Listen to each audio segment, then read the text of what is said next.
বিশ্বনাথে আন্তঃধর্মীয় সংলাপ অনুষ্ঠানে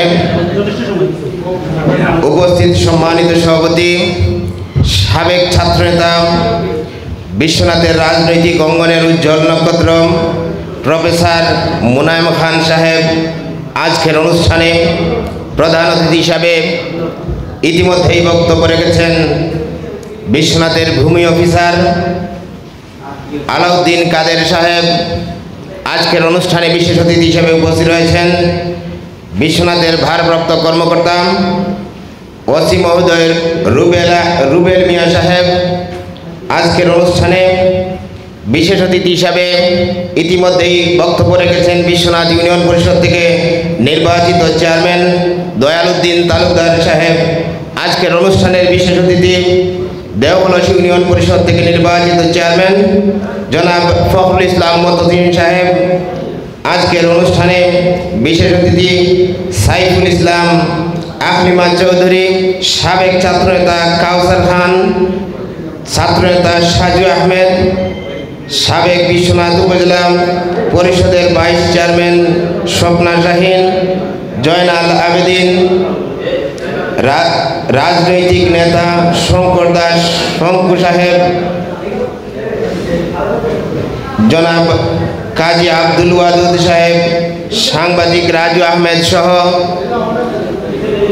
ইলেকট্রনিক এবং প্রিন্ট মিডিয়ার সম্মানিত সাংবাদিক ভাইরা, উপস্থিত সবাইকে আমার ব্যক্তিগত পক্ষ থেকে অলংখারী ইউনিয়ন পরিষদের পক্ষ থেকে আন্তরিক ধন্যবাদ এবং কৃতজ্ঞতা জানাচ্ছি।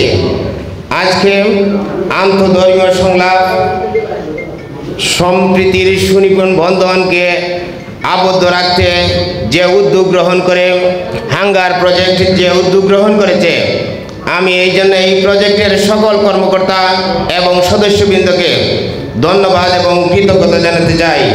আমরা ভ্রাতৃত্ববোধ সৃষ্টির মাধ্যমে এই বিশ্বনাথকে সুন্দর করে সাজাতে চাই। আমাদের মধ্যে কোনো ধর্মীয় ভেদাভেদ সৃষ্টি হোক সেটা আমরা চাই না। আমরা চাই আমাদের মধ্যে ভ্রাতৃত্ব সৃষ্টি হোক। আগামী দিনে পূজা উৎসব হবে, এই পূজা উৎসবকে আমরা সুন্দর করে সবার উপস্থিতিতে ধর্ম যার যার উৎসব সবার, এটা আমি বলতে চাই না। আমি চাই আমাদের মধ্যে ভ্রাতৃত্ববোধ জাগ্রত হোক, সমাজে শান্তি শৃঙ্খলা ফিরে আসুক, সমাজে নতুন একটি জাগরণ সৃষ্টি হোক। ইতিমধ্যেই আমাদের মধ্যে পরিলক্ষিত হচ্ছে বাংলাদেশে একটি সুনিপুণ বন্ধন সৃষ্টি হচ্ছে, মানুষের মধ্যে নতুন একটি জাগ্রত সৃষ্টি হয়েছে। আমরা সংস্কৃতি লালন করতে চাই। যদি সংস্কৃতি লালন থাকে, সমাজে হিংসা বিদ্বেষ থাকবে না, সমাজে মানুষের মধ্যে আরো সুন্দর সৌহার্দ্যপূর্ণ পরিবেশ বজায় থাকবে। আমরা শিক্ষার সুষ্ঠু পরিবেশ বজায় রাখতে চাই। বিশ্বনাথের শিক্ষা একটি সুন্দর পরিবেশ এখন বিরাজমান রয়েছে। আমরা সকল শিক্ষা প্রতিষ্ঠানে আমরা সবাইকে একযোগে কাজ করতে হবে।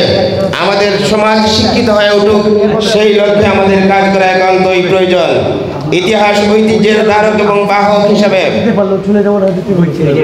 বিগত সময়ে এই বিশ্বনাথের সূর্য সন্তান এমিলিয়া সালেহ বিচিত্র একটি উদাহরণ সৃষ্টি করেছিলেন। উন্নয়ন অগ্রযাত্রায় নতুন একটি অধ্যায় সূচিত হয়েছিল। আমরা চাই আগামী দিনে আবারও এই বিশ্বনাথে উন্নয়ন অগ্রযাত্রা সহ সামাজিক মর্যাদা, ধর্মীয় অনুভূতি সুন্দর এবং সুচারুভাবে সুনিপুণভাবে আমরা উপস্থাপিত করতে পারি। সেই লক্ষ্যে সবাই একযোগে আমাদের কাজ করা একান্তই প্রয়োজন। সেই লক্ষ্যে আপনারা কাজ করবেন। আগামী দিনে যে পূজা উৎসব হবে, এই পূজা উৎসবে সবাই অংশগ্রহণ করে আগামী দিনে এই পূজার পরে ঈদ আসবে, নববর্ষ উদযাপিত হবে। সবাই সকল উৎসবে আমরা একাগ্র চিত্তে আমরা সেই উৎসবে শরীক হওয়ার আহ্বান জানিয়ে আমাদের মধ্যে ভ্রাতৃত্ববোধ আবার সুন্দর করে সৃষ্টি হোক। আমরা কোনো সহিংসতা দেখতে চাই না। সম্প্রীতির বাংলাদেশ গড়ে উঠুক, সেই প্রত্যাশায় সবার সুস্বাস্থ্য, মঙ্গল এবং দীর্ঘায়ু কামনা করে আমার বক্তব্য এখানে শেষ করছি। আল্লাহ হাফেজ। ধন্যবাদ সবাইকে। আসসালামু আলাইকুম।